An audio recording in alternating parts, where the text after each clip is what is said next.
অবরুদ্ধ গাজা উপত্যকায় দীর্ঘ ১ বছর ধরে ইসরায়েলি বর্বরতায় সবচেয়ে বিপাকে বেশি নারী ও শিশুরা, বিশেষ করে অন্তঃসত্ত্বা নারীরা বিভিন্ন জটিলতায় ভুগছেন। দখলদারদের টার্গেটে অবকাঠামো ভেঙে পড়ায় মানবিক বিপর্যয় নেমে এসেছে। বিশেষজ্ঞরা বলছেন গাজা পুনর্গঠনে কয়েক দশক সময় লাগতে পারে। অন্যদিকে ৭ অক্টোবর গৌরবময় তারিখ বিবেচনা করে অর্ধনমিত রাখা হয় ইসরায়েলি পতাকা।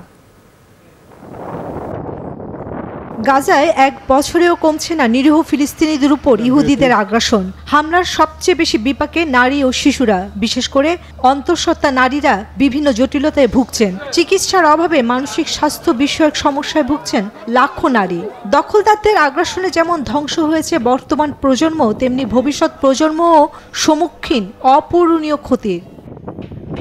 এনজিওর কিস্তি প্রথমবার বিকাশ পেমেন্ট করলেই ২০ টাকা ইনস্ট্যান্ট ক্যাশব্যাক। হামাসকে আশ্রয় দেওয়ার অভিযোগে নেতানিয়াহু বাহিনী হামলা চালিয়েছে গাজার বিভিন্ন আন্তর্জাতিক সেবা প্রতিষ্ঠানের ওপরও। অবকাঠামো ধ্বংস হওয়ায় অবরুদ্ধ অঞ্চলে প্রায় ৮৫% মানুষ বাস্তুচ্যুত। খাদ্য, বিশুদ্ধ পানি ও ওষুধের অভাবে মানবিক বিপর্যয় নেমে এসেছে। একই সাথে কমছে না নিরীহ ফিলিস্তিনিদের খাদ্য কষ্ট। এখন লাশের গন্ধে মলিন গাজা উপত্যকা, তীব্র বেদনায় শুকিয়ে গেছে চোখের পানি। পরিস্থিতি কঠিন, পানি নেই, বিদ্যুৎ নেই, আশ্রয় নেই, গদি নেই, খাবার নেই।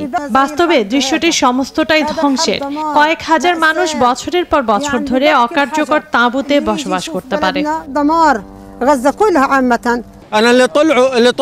আমি দক্ষিণ গাজায় যাব না। এখানে মারা গেলেও আমি আমার নিজের জমিতে মারা যাব। যারা পালিয়েছে তারা জানিয়েছে বোমাবর্ষণ, বিমান হামলা এবং আর্টিলারি শেলিং চলছে সেখানে। স্থানীয় স্বাস্থ্য কর্মকর্তাদের মতে হামাসের বিরুদ্ধে ইসরায়েলের বছরব্যাপী আক্রমণ সাম্প্রতিক ইতিহাসের সবচেয়ে বেশি মারাত্মক এবং ধ্বংসাত্মক। ৪১,০০০-এরও বেশি লোককে হত্যা করা হয়েছে। বিশেষজ্ঞরা বলছেন গাজা পুনর্গঠনে কয়েক দশক সময় লেগে যেতে পারে। ৭ অক্টোবর হামাস হামলার দিবসটিকে ঘিরে ইসরায়েলি পার্লামেন্ট নেসেটে পতাকা রাখা হয় অর্ধনিমিত। এদিকে বন্দী জিম্মিদের শতাধিক পরিবার প্রধানমন্ত্রী নেতানিয়াহু জেরুজালেমের বাসভবনের কাছে জড়ো হয়ে নীরবতা পালন করেন। একই দিনে ১ বছর আগে নোভা মিউজিক ফেস্টিভ্যালে নিহতদের স্মরণে পরিবার বন্ধুরা জড়ো হন। চন্দ্রানী চন্দ্রা, নিউজ 24।